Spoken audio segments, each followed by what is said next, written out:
Ar gyfer y cwestiynau fel y rhain, mae angen y dau reol safonol ar gyfer logarithmau. Y byddwn yn edrych arnydd nes ymlaen. Rhain yw bod log bôn a o x a dio log bôn a o y yn hafal i log bôn a o x llosi a y.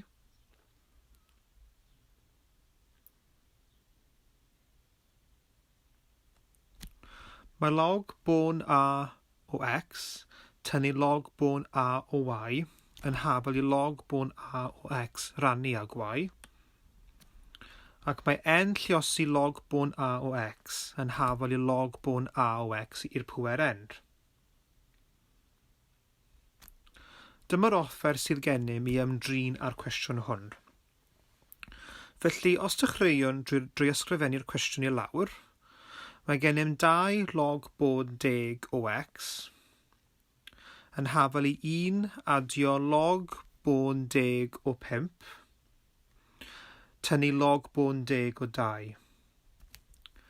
Ac mae amryw ffyrdd o fynd i'r afel o hwn, ond un ffordd o wneud yw troi'r 1 mewn i log, sy'n golygu meddwl am beth yw ystyr log. Ystyr log bôn a o x yw pa bŵer o a fydd yn rhoi x i ni. Felly, os meddyliwn am 1 fel rhyw fath o log, yna mae gennym log bôn 10 o rhywbeth yw 1.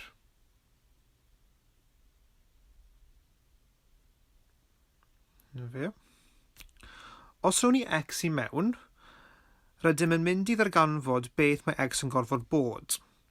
Ystyr log bôn 10 o x yw pa bŵer o 10 fydd yn rhoi x i ni, a'r pŵer o 10 fydd yn rhoi x i ni, yn yr achos hwn yw 1.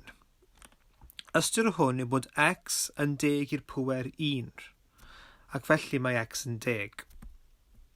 Felly, yn ein cwestiwn, gallwn amnewid log bôn 10 o 10 am 1, ysgrifennu'r gweddill allan ac yna defnyddio ein rheolau.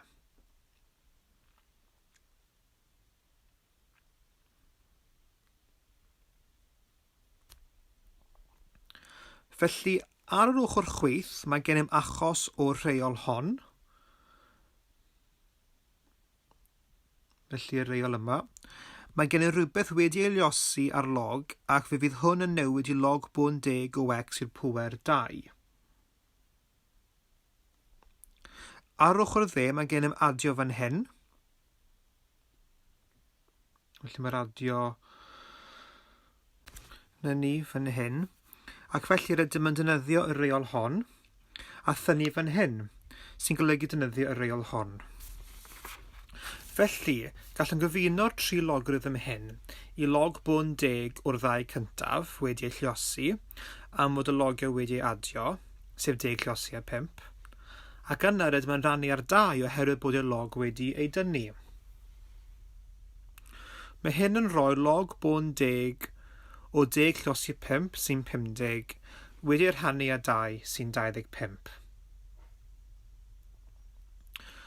Nawr fan hyn, does dim rhaid ei ysgrifennu, ond beth rydym yn mynd i wneud yw hyfalu 10 i'r pŵer log bôn 10 o x wedi ei sgwario a 10 i'r pŵer log bôn 10 o 25.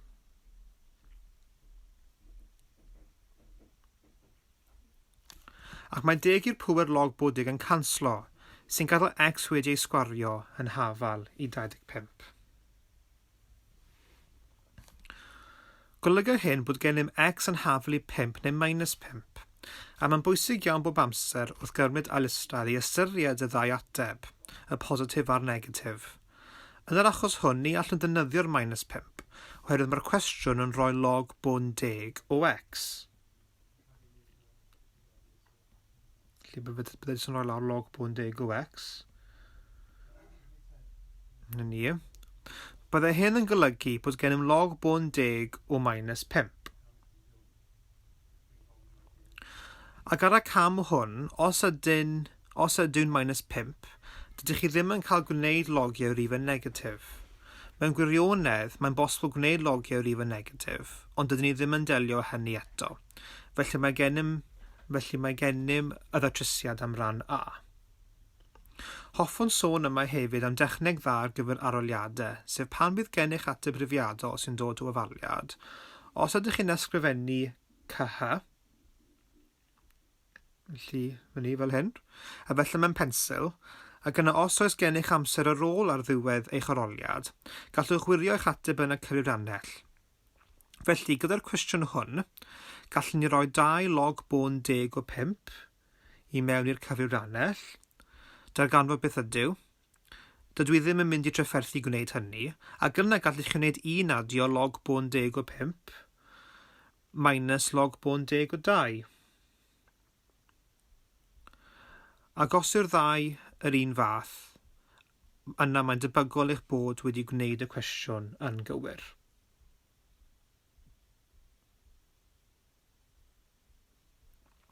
Ar gyfer ran B, mae gennym 3 yn hafal i 2e i'r pŵer 0.5x.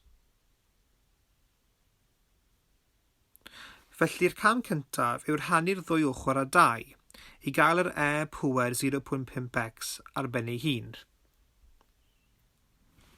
Ac yn newid ochrau i gael e pŵer 0.5x yn hafal i 3/2. Nawr, y gwrthdro e i bŵer yw log, sef ln, ac y caiff ei ysgrifennu ln, rydym dal i ddweud log. Mewn gwirionedd mae'n log naturiol, felly gallwn gymryd log o'r ddwy ochr, ac yn aml ni fyddwn hyn yn cael ei ysgrifennu, ond beth rydym yn wneud yw hyfalu log o e pŵer 0.5x a log o 3/2.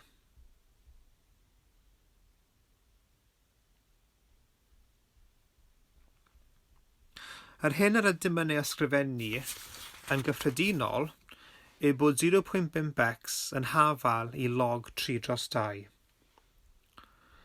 Ac mae hynny'n golygu bod x yn 2 waith log 3/2, llosi'r ddwy ochr â 2, ac yna dylen fedru adael yn ateb fel hynny, gan fod hynny'n ateb union.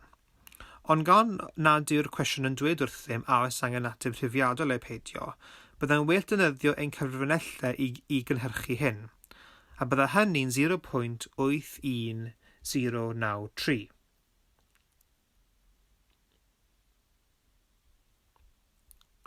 A gan nad oes eglurder ynghylch faint o leodegol sydd angen, gallech ei adael fel hynny neu'n gwneud llai o leodegol. Nawr am ran C. Y peth cyntaf i'w wneud yn meddwl lle mae'r y yn haflu 2x yn dod i mewn, a'r mynegiad yr ydym i ddelio ag ef yw 4x minus 10 gwaith 2x. Felly mae'r 10 gwaith 2x yn iawn ac yn mynd i fod yn 10 gwaith y. Ond mae angen i ni feddwl am beth y gysylltiad rhwng y yn haflu 2x a'r 4x yn y cwestiwn. Yr hyn y gallwn ni ddweud yw bod 4 i'r x yr un fath a 2 i bŵer 2 i bŵer x.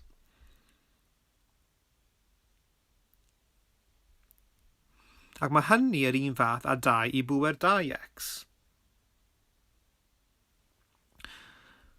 Gan feddwl am rheolau indexau, mae hynny yr un fath a 2 i'r x i'r 2. Felly mae hyn yn golygu bod 4 i'r x yn mynd i fod y wedi ei sgwario. Felly ein mynegiad, 4 i'r x minus 2 llosi a 2 i'r x, minus 10 llosi a 2 i'r x, mae hwn yn mynd i fod yn y sgwar tynnu i ffwrdd 10y. Nawr, meddwr cwestiwn trwy hyn datryswch yr ofaliad. Wel, golyga hyn yr ochr chwith o'r ofaliad, sef beth ydyn newydd ail-ysgrifennu yn hermau y. Wel, nawr, gallwn ni ysgrifennu fe fel y sgwar minus 10y yn hafal i minus 16. A mae gen y cwadratig. Felly gallwn ddweud bod y sgwar tynnu 10y a adio 16 i'r ddau ochr, mae hwn yn hafal i 0. A nawr meddyliwn am sut mae 16 yn rannu mewn i ffactorau, oherwydd bydd y term ola yn y cwadratig yn 2 rhif wedi ei lluosi. A mae gen i minws ar gyfer y term y, ac oherwydd mae minus 10 yn pa bynnag par sydd angen arnom wedi ei adio, mae angen iddynt fod yn negatif, oherwydd mae'r term terfynol yn positif. Felly, mae angen i ni gael minus llosgiau minus, neu plus llosgiau plus. Mae'r term yn y canol yn negatif, felly mae rhaid i'r ddau fod yn negatif. Gallwn gweld fod minus 2 a minus 8, maen nhw'n gweithio. Felly mae hyn yn rhoi ni bod y tynnu 2 llosgiau y tynnu 8, mae hwn yn hafal i 0. Sydd yn dweud wrthom bod y yn hafal i 2 neu fod y yn hafal i 8. Rydym mae angen i ni datrys ond gyda gwerth x. Ond rydym yn gwybod beth mae yn hafal i, mae'n hafal i 2 pŵer x. Felly gallwn ddweud bod 2x yn hafal i 2, neu mae 2x yn hafal i 8. Nawr ydych siŵr o fod yn gallu gweld mai ar gyfer yr un cyntaf mae angen arnom i x i fod yn 1, oherwydd mae unrhyw rif i'r pŵer 1 yn ei hun. Ar gyfer yr ail un, ydych siŵr o fod yn gwybod fod 2 wedi ei giwbio yn hafal i 8, felly dweda hyn wrthom fod x yn hafal i 3. Wrth gwrs, gallwn sbotio'r atebion, a byddwn ddim yn gwario amser yn defnyddio cyfrannell neu unrhyw techneg arall yn yr aroliad, rydym yn gallu defnyddio logarithmau i ddatrys rhain. Oherwydd mae dan 2 pŵer, byddwn yn defnyddio log bon 2, felly gallwn ddweud bod log bon 2, 2x yn hafal log bon 2 8. A mae hwn yn golygu bod x yn hafal log bon 2 8. Wel, log bon 2 o 8. Oherwydd mae'r log bon 2 a 2 pŵer yn canslo i gyd allan. Ac yna gallwn feddwl am beth golyga log. Golyga log bon 2 o 8, pa bŵer o 2 sy'n rhoi i ni 8. Ac wrth gwrs mae hwn yn 3.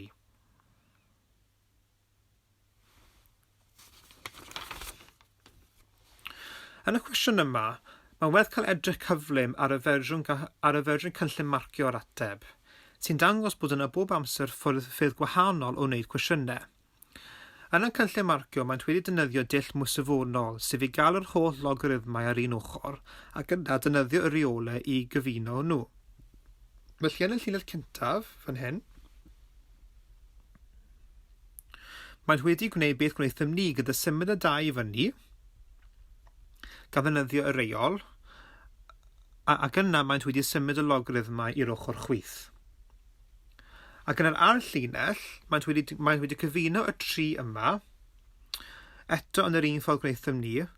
Wrth gwrs, mae'n edrych bach yn wahanol oherwydd mae ganddo ar annex sgwâr ynddo, felly mae hynny yn y llinell yma.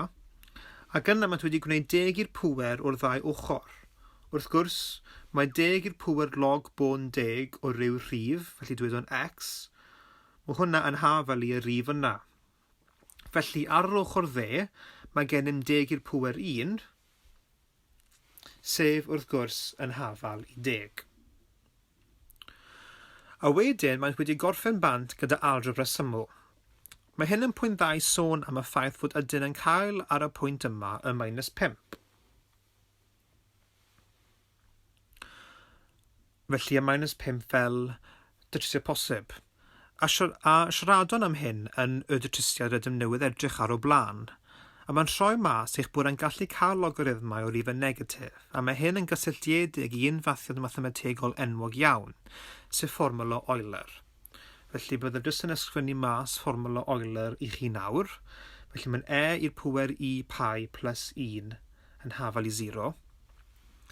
Wrth gwrs yn rhan b, rydym yn trina y esbonydd naturiol. A yna, log, wedi sillafu'n ln, y logarithm naturiol. Ond os edrychwn ar beth gallwn gwneud â fformwla Euler, gallwn ei fynegu fel i'r pŵer pi yn hafal i -1. Ac yna, os cymerwn y logarithm o'r 2 ochr, cawn pi yn hafal i log o -1. Nawr beth golyga hwn yw fod os ydyn am ddarganfod o log o -5, rydw i ddim mynd i drafferthu am fynd i mewn i log bon 10 oherwydd mae hynny'n cymlethdod arall. Ond os fyddwn am gael y logarithm naturiol o -5, beth ydym yn gallu gwneud yw adnabod bod gennym -1 lliosi a 5. Yna, rydym yn gallu defnyddio y rheolau logarithmau i wahanu hyn lan. Felly fel log -1 plus log 5. A mae hyn wedyn yn rhoi ni I pi plus log o 5. Nawr, heblaw eich bod wedi gwneud mathemateg bellach, ni fyddwch heb cwrdd â I, a I yw'r ailustradd o -1. Ac arweinydd hyn I rhifau cymhlyg.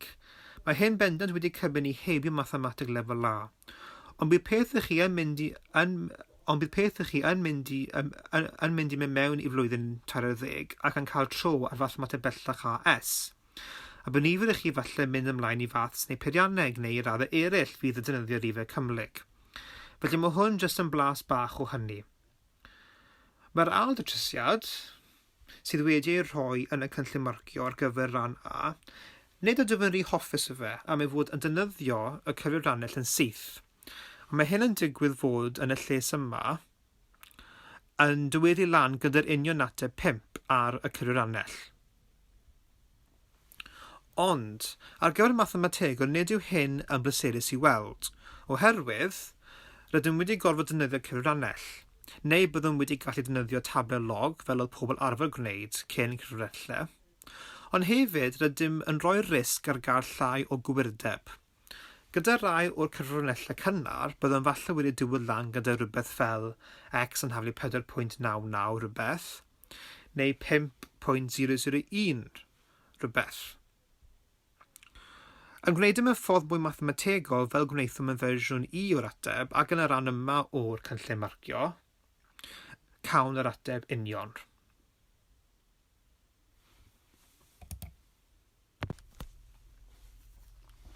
Nawr yn aml iawn, mae yna cwestiynau ar y profion logarithmau. Mae'r rhain yn ddefnyddiol beth bynnag ar gyfer dealltwriaeth un o logarithmau.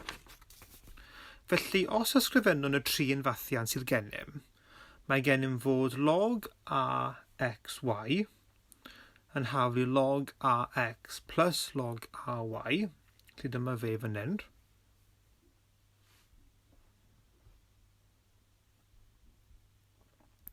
Mae gennym log a x dros y yn haflu log a x tynnu ffwrdd log a y. A mae gennym log a x i'r n yn hafal I n log i'r bod a o x. Nawr, ar gyfer y rai o chi sy'n cael trafferth y hyn, y peth cyntaf I chi gofio yw beth mae'r prawf yn dibynnu ar, yw symud I mewn I ardal gobeithio rydych yn barod yn gyfforddus A, sef indexau. Felly, yn cadw hwn mewn feddwl, y peth cyntaf rydym yn gwneud yw bod ni yn trosi yr holl termau ar yr ochr dde. Felly gan hwn, beth fi'n meddwl yw, ni'n mynd I gosod bod p yn hafal i'r log i'r bod a o x, a mae q yn hafal i'r log i'r bod a o y. A mae yr un peth ar gyfer pob prawf. Felly byddwn rhoi hwn lawr eto fan hyn. Na ni.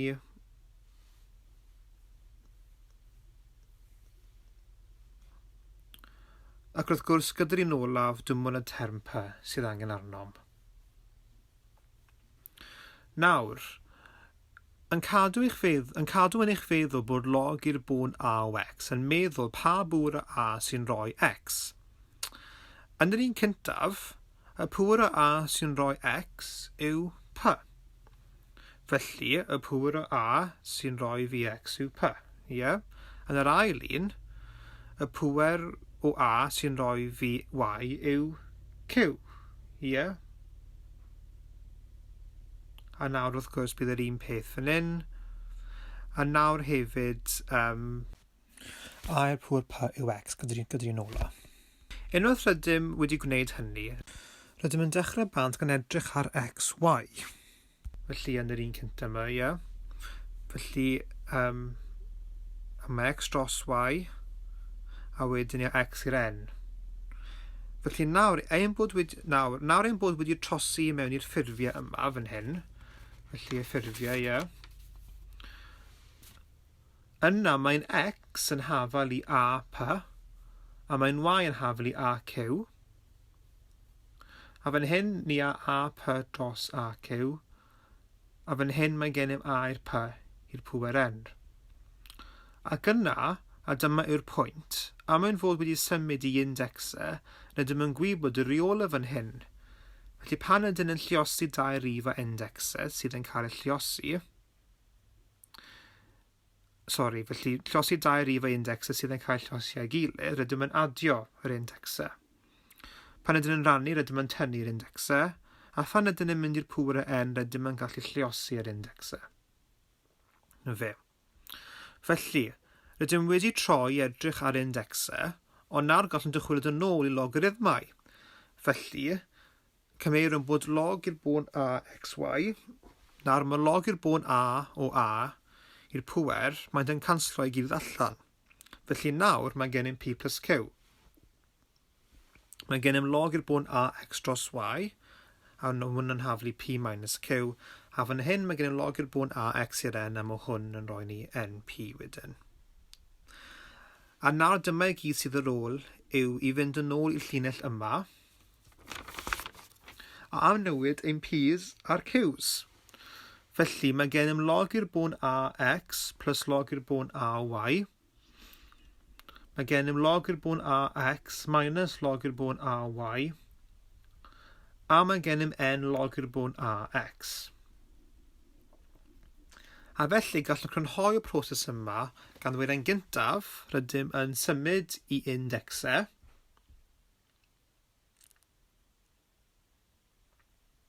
Na bydd nodyn fech yn dod lan fan hyn. Fi'n flin bod yn Saesneg, ond wrth gwrs fi yn dweud yn Cymraeg. Yr ail wedyn yw y rheolau indexau. A wedyn yn olaf ni'n symud yn ôl i logs.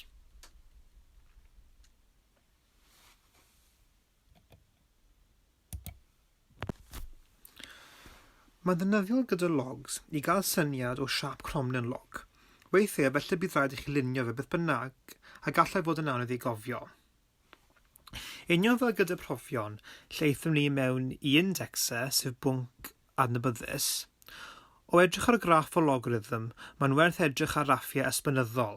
Mae'n y gwrthdro o'r log, felly gallwn gael y siâp o log yn edrych ar nhw.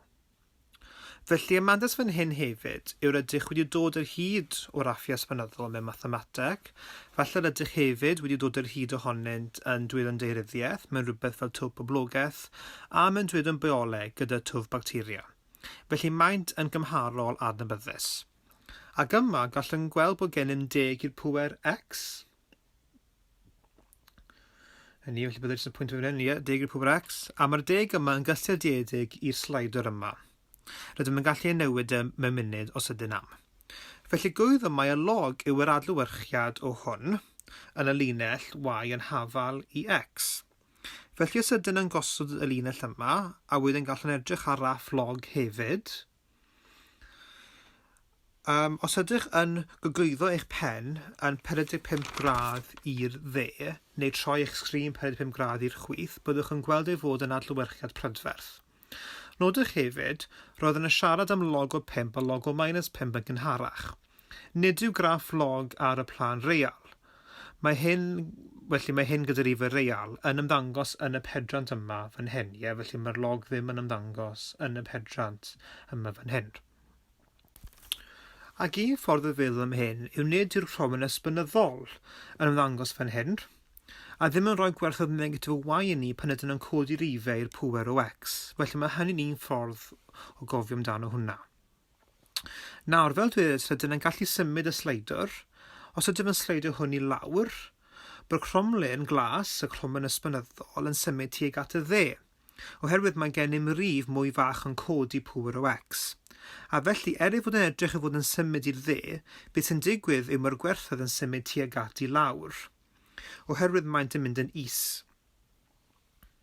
Wrth i'r bôn ar gyfer y cromlin log yn mynd yn fwy fach, yna mae angen arno'n gwerth mwy o y i godi y pŵer i fyny.